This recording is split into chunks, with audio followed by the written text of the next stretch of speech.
Letter 5. To the Honourable Daines Barrington, Selborne, April 12th, 1770. Dear Sir, I heard many birds of several species sing last year after midsummer, enough to prove that the summer solstice is not the period that puts a stop to the music of the woods. The yellow hammer no doubt persists with more steadiness than any other, but the woodlark, the wren, the redbreast, the swallow, the whitethroat, the goldfinch, the common linnet, are all undoubted instances of the truth of what I advance. If this severe season does not interrupt the regularity of the summer migrations, the blackcap will be here in 2 or 3 days. I wish it was in my power to procure you one of those songsters. But I am no bird-catcher, and so little used to birds in a cage that I fear if I had one it would soon die for want of skill in feeding.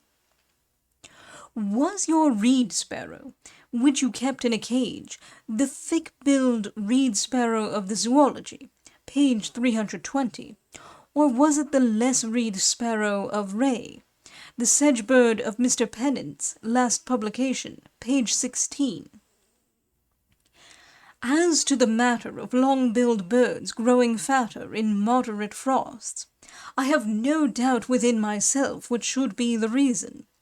The thriving at those times appears to me to arise altogether from the gentle check which the cold throws upon insensible perspiration. The case is just the same with blackbirds, etc.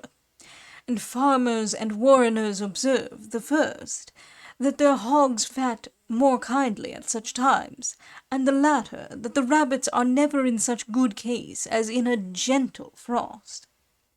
But when frosts are severe and of long continuance, the case is soon altered, for when a want of food soon overbalances the repletion occasioned by a checked perspiration,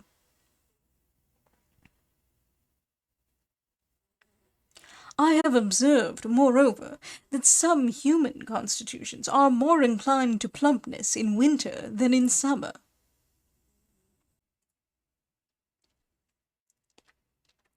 When birds come to suffer by severe frost, I find that the first that fail and die are the red-winged fieldfares, and then the song-thrushes. You wonder, with good reason, that the hedge-sparrows, etc., can be induced to sit at all on the egg of the cuckoo without being scandalized at the vast disproportioned size of the supposititious egg. But the brute creation, I suppose, have very little idea of size, colour, or number. For the common hen, I know, when the fury of incubation is on her, will sit on a single shapeless stone instead of a nest full of eggs that have been withdrawn. And moreover, a hen-turkey, in the same circumstances, would sit on in the empty nest till she perished with hunger. I think the matter might easily be determined whether a cuckoo lays 1 or 2 eggs, or more in a season, by opening a female during the laying time. If more than one was come down out of the ovary, and advanced to a good size, doubtless then she would that spring lay more than one.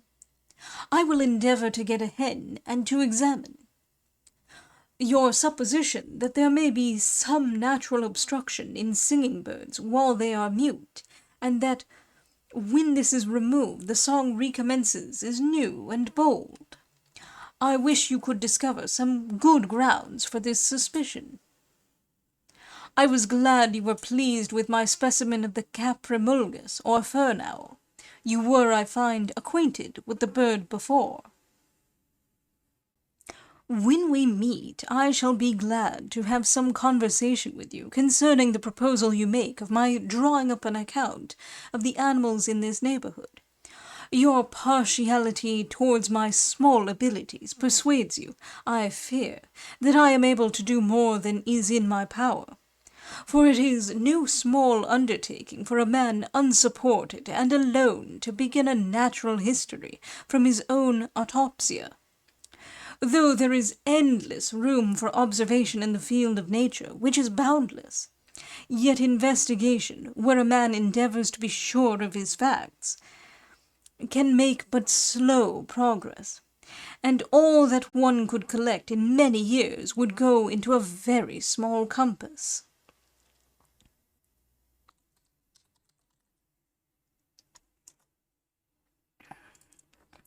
Some extracts from your ingenious investigations of the difference between the present temperature of the air in Italy, etc., have fallen in my way and gave me great satisfaction.